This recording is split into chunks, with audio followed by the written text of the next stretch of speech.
Brian and Kenzie in the morning. And Chicago's alternative all day. Q101. Kurt Cobain would have been 58 years old today. It's Brian and Kenzie on Q101. We'll honor Kurt all morning long. Also coming up in just about 10 minutes, the Lumineers at Soldier Field. And those tickets coming up if you beat Kenzie in trivia. But first, let's get to sports. The Q101 Morning Crew. Sports. Tonight, we're all sitting around the television. Every single one of us will start a text thread, a chat, so we can all talk about the game together. Because tonight it happens. USA-Canada, the rivalry taking center stage in the Four Nations finale tonight, 7 p.m. on ESPN Live from Boston's TD Garden. Now, you may not remember what happened just last week on Saturday night when people were texting you going, "Are you watching this hockey game?" That's what people texted all across America. Why? Because there was a big fight, Kenzie. Yeah. It was a big fight. And then there was another one, and then another one. They couldn't start the game. It was 9 seconds, 3 fights. That's awesome. Oh, it was before the game even started? This is fun. Yeah. As the puck dropped, they dropped their gloves. Okay. And what? Thank you for that. On site. Let's go. That's Why? exact- What was the beef? Who slept with who? No one slept with anybody. Oh. The Canadians booed the national anthem. Oh. You do not do that. Rude. Were you Arnold for a second? Who was that? What happened to Brian? You stand up. You don't sit down with the anthem. So that's what started it, allegedly. No one's actually owning up to that. It's just a rivalry, of course, because USA-Canada with NHL players on both sides, of course, playing in this. So the Americans will try to stop Canada's run, 2010, 2014 Olympics, 2016 World Cup of Hockey, on the best tournaments involving NHL players. Now the United States is trying to live back to 1996, of course, in a matchup with the that was the World Cup as well.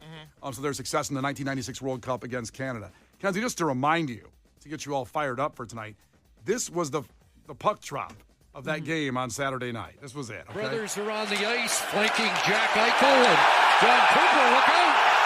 They're going to drop the gloves right away. Matthew Tkachuk and Brandon Hagel right off the hop. I love hockey announcers. And they're the best. They are the best. Well, now they're fighting, so I can't keep playing this on the I'll radio. tell you what, this announcer really, let's just say, dropped the puck on this whole thing. What a horrible job he did. What do you mean a horrible We job? need the Tim Anderson announcer, because you got to be like, right hook, left hook. He's doing nothing. I need to know what's happening in this fight. Has it ever? You see, Kenzie, in hockey fights, hockey announcers have the respect to just sit back, because when it's a real fight like this, it's going to go a while. They can't get. And I want to hear it. I want to know what's happening. He should be like, and he's on the ground. We need some information. He's using his ice skate against him. I need to hear something. Let's go. He's using his ice skate against him? Do you want him to I always decapitate a thought, head? Well, you could. You could, lift it up, cut his hand. That'd be awfully violent, don't you think? I mean, that would just be, Well, that'd they're fighting. be tragic. Well, they're in the middle of a fight, which is already awfully violent, don't you think? This is what Kenzie wants in that Tim Anderson fight in that White Sox game with that announcing situation. Slide, safe, and in to score is Jimenez. And another hustle double.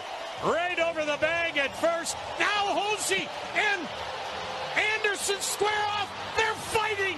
They're swinging. Down goes Anderson. Down goes Anderson.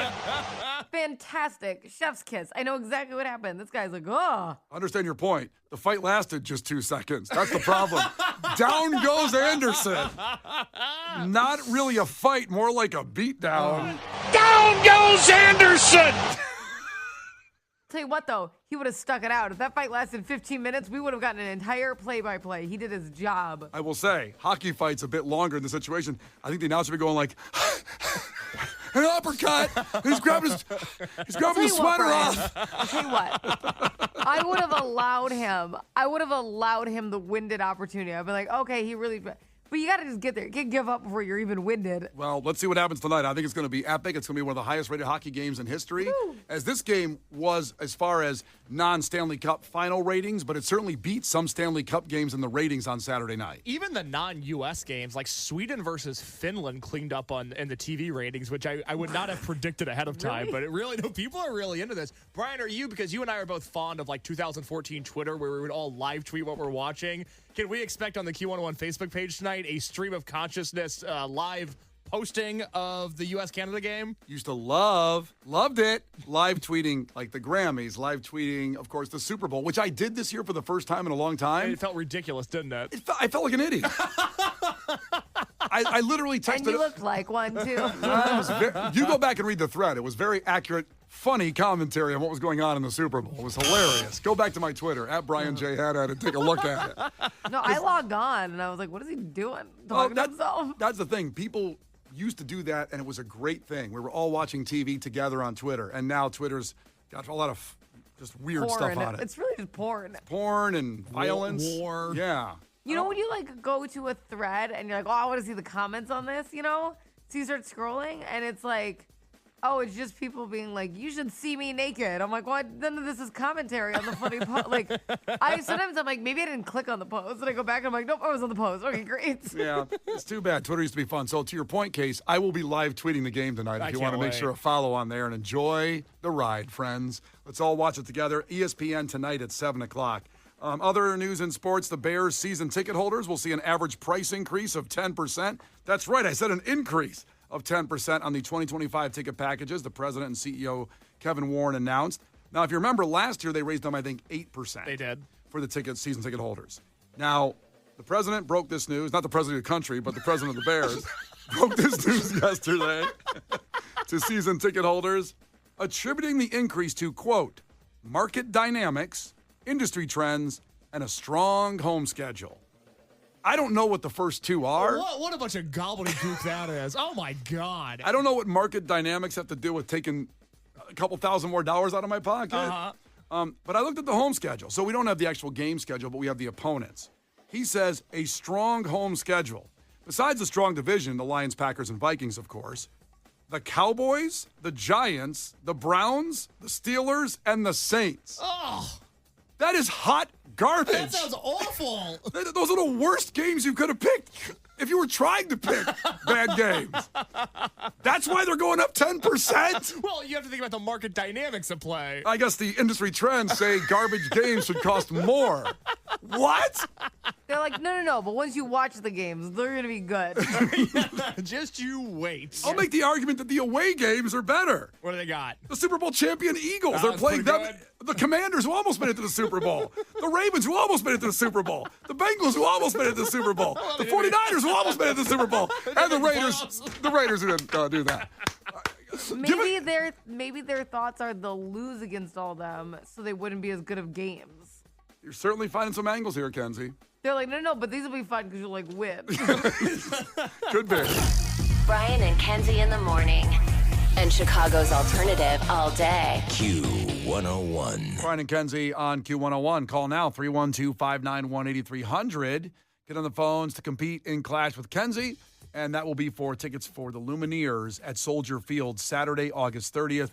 The show right in the middle of Oasis, My Chem, and System of a Down shows at Soldier Field. It's 5 days. It's going to be insane. The pre-sale's today at 10 a.m., and the code is Better Day. So make sure you're aware of that. At 10 a.m., the pre-sale for that show starts, and then the on-sale is tomorrow. But you get 2 tickets. Our great friends at Messina Touring Group helped hook this up. Now, remember, if Kenzie wins in trivia, she don't keep them. We still, Thank you. Yeah, we Thank you. We still give them out. Everybody accuses her of keeping these tickets and selling them on StubHub. Nope. We give them away still. So everybody listening still has a chance, even if you don't get to compete, for these tickets for Soldier Field, the Lumineers. But call to compete, 312-591-8300. The Brian and Kenzie Show. On Q101. You can't defeat her. She's too powerful. Clash with Kenzie. Let the battle begin. Q101. And what a battle for a lot of reasons here today in Clash with Kenzie. Obviously, a premier ticket, the Lumineers at Soldier Field. And I just discovered that Mike, who's competing against Kenzie, is from north of the border, Canada. And so the honor of America, Kenzie, is on your shoulders with USA Canada tonight, the hockey game at the NHL Four Nations on ESPN that at 7. We've talked about one of the greatest sporting events of all time tonight. And now Mike is representing Canada proudly, I can only assume, Mike. Is that a fact? That is a fact. Do you care to sing the Canadian national anthem right now on the radio show? Oh, I couldn't do it if I tried. And you are You not don't a real. sound Canadian Yeah, to me. Mike. boo. Half of it's French. We don't know. Poser. Well, listen, it is certainly an important one, Kenzie. Do you feel up for it? Sure. Let's see what we got. I hope it's not a war question. That is not somebody I want representing America. I want somebody I never took this job going, and I'm coming in representing America. In fairness, She never said I'm that. not against it. This isn't an answer. I'm just saying I don't think if it was a group vote, I don't think we should have put that on me. Yeah, I think That's called being self-aware. sounds about right. That's true. No argument for me. All right, let's flip a Okay. coin. All right, so first one to 5 wins, Mike. Listen carefully. If Kenzie gets one wrong, you can steal a point. She can do the same with you. Call heads or tails, Mike. Let's do heads. Heads is right. They still have the loony and the toonie up there in Canada? Oh, yeah, of course. Okay, I should have had a loony. That's the quarters, the coins up there. Well, you barely have an American quarter. Let's calm down on Canadian change. It's only worth about 60 cents. I don't think you want any loonies in your pocket these days. Sounds like you're happy to be in America. It sounds like this entire thing sounded like the Kate McKinnon skit when she calls like her two body parts like, oh, the loony and the toonie. I thought that's what you were doing. And I was like, what are you talking about, Brian? No, Canadian currency. Oh. All right, here we go. Question number 1 to Mike the Canadian. At what breakfast establishment would you find the Grand Slam meal? That's Denny's, isn't it? That is Denny's. That's right. Right, and you did that question last week. No, we did a different Denny's question. We did a Moon over Miami. Yeah, there's a lot. No, we did Grand Slam last week. I don't know. All right. In case you knew the questions, I don't know. Anyway, a mulligan there for Mike then. A good No, one. he nailed it. Yeah, it's a cornerstone of American culture. I just want to be sure that he knew it. Yeah. Let's see. Back to Kenzie. What is the term for Oreos with twice as much filling as usual? Double stuff. There you go. You got a layup there to make good for it. So 1-1. All right. Back to Mike. Correct. In 1800, some American history for you, Mike. In 1800, John Adams became the first U.S. president to live where? Oh, I mean, I would want to say in the White House. The White House is right. Good job. Yeah. Look at this Canadian known as American history. Look at that. Back to Kenzie. Other than New Mexico and Oklahoma, Kenzie, Jeez. name a state that borders Texas other than New Mexico and Oklahoma, which you said this week already. You got 2 more out there. 2 more. 50-50 chance. Not quite. Not really. The boot, Louisiana. Louisiana is right. I like how you remember the states by the toothbrush, Oklahoma, the boot, Louisiana. 2 to I 2. did a lot of memory association in school for this kind of stuff. It's working out. Thank you. So it's back to Mike. That's correct. 2 to 2. Mike, Tiffany and Company designed which MLB team's logo? So Tiffany and Company designed this team's logo, this MLB team. I mean, I'd assume the Yankees. It is the Yankees. Old enough. 3 to 2. And back to Kenzie. Kenzie, what does PG in PG-13 stand for? Parental guidance? Parental guidance is right. 3-3. As we keep rolling here in Clash with Kenzie for the Lumineers tickets for Soldier Field. Remember, in the middle of the show here, I'll remind you, we have these tomorrow at 7:10 as well. It's back to Mike. It is back to Mike. Mike, who played the primary Barbie in the 2023 film by the same name? Margot Robbie. Margot Robbie is right. Mike takes the lead with 4. Kenzie, the average adult human has 32 of what? The average adult human. 32 of what? Got to get this. 3. It's not, I know it's not bones. Teeth? Teeth is right. Oh, right before the buzzer. Woo! That was a fire. Wow. Like it's not enough. It's more bones than that. Yeah, more Woo! bones. All right, so here we go. It's 4-4. Next one wins, and the stake of America on the line, but Mike can win it with this one. The pride of his nation on his shoulders. 4-4 back to Mike. And I can't tell if this is an American question or it's a global question.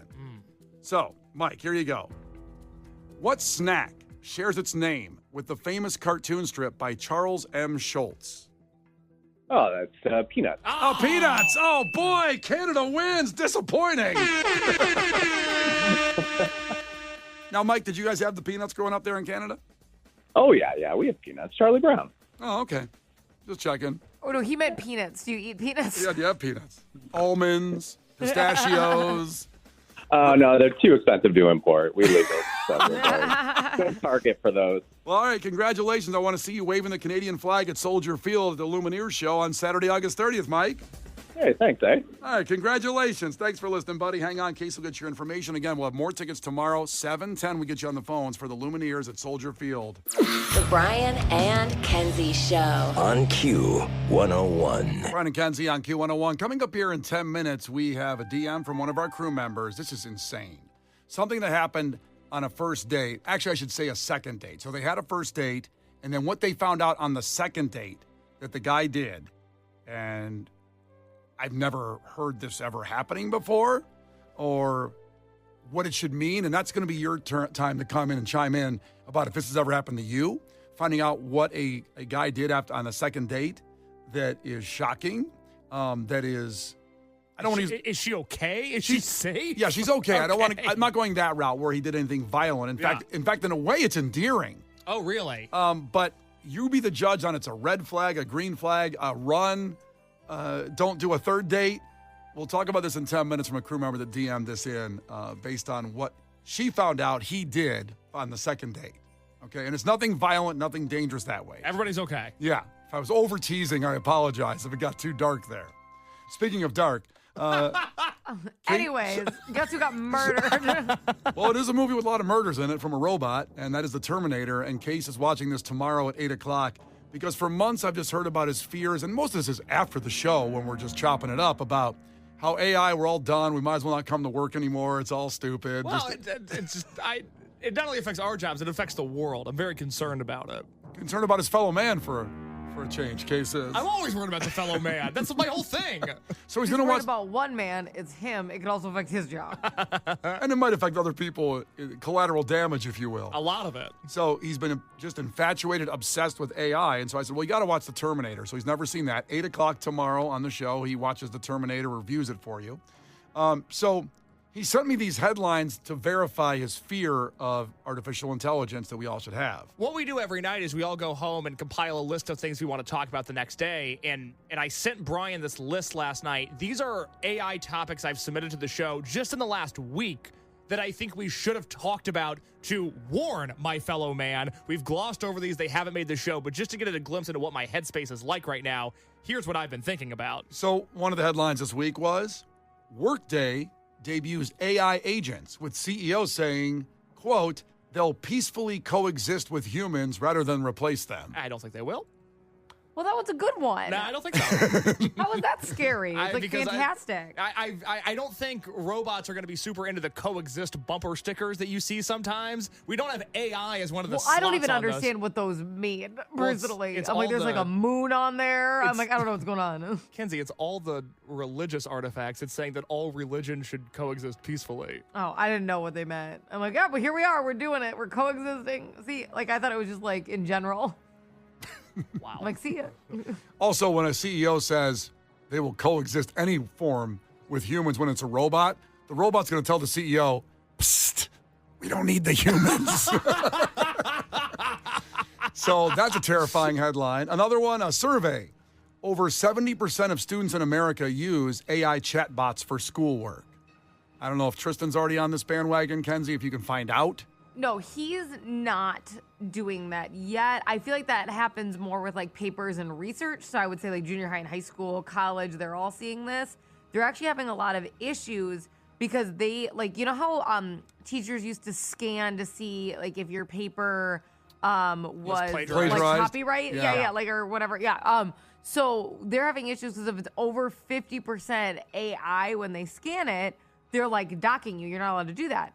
But it be like because AI is just taking information from online. A lot of people's papers are getting flagged. And they're like, well, I didn't use a chatbot. So there's been a lot of kids who've had to like fight and show proof like in real time of like their Google Docs and stuff like that they didn't just copy and paste from AI. I'm actually glad you can use up to 50%. If I was in school now, I'd use 49% of AI for my papers.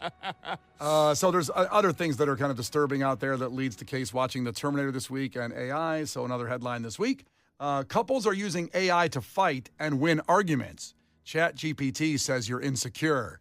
So they're basically in the middle of a fight going to ChatGPT and coming up with comebacks and fights with relationships and couples. That's psychotic behavior. If you're doing that, look in the mirror. They're like, we can't afford a therapist. Let's just ask. Therapy's expensive. They're like, listen, this is a non-biased party. This one might be the most disturbing headline of the week. Bumble founder outlines dystopian future where AI bots date each other. Oh my God, what good is that? What are we doing?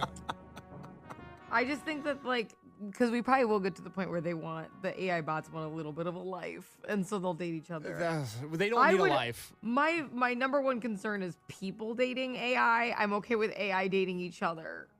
Well, also, it leads to the Terminator, where it learns and realizes, I want a girlfriend. Oh, God. All right. Well, Terminator 1 tomorrow at 8. We're doing people are asking on the text line. Terminator 2 will be next week. We're going to watch both of them in succession. Yeah. And I'll have that ready to go for tomorrow. There was a big debate because Terminator 2 was so iconic that he should just watch that one. But I said, you can't watch T2 without watching Terminator, the first movie. You can't do it. You got to do both. I'm locked in. I can't wait for it. 8 a.m. tomorrow morning here.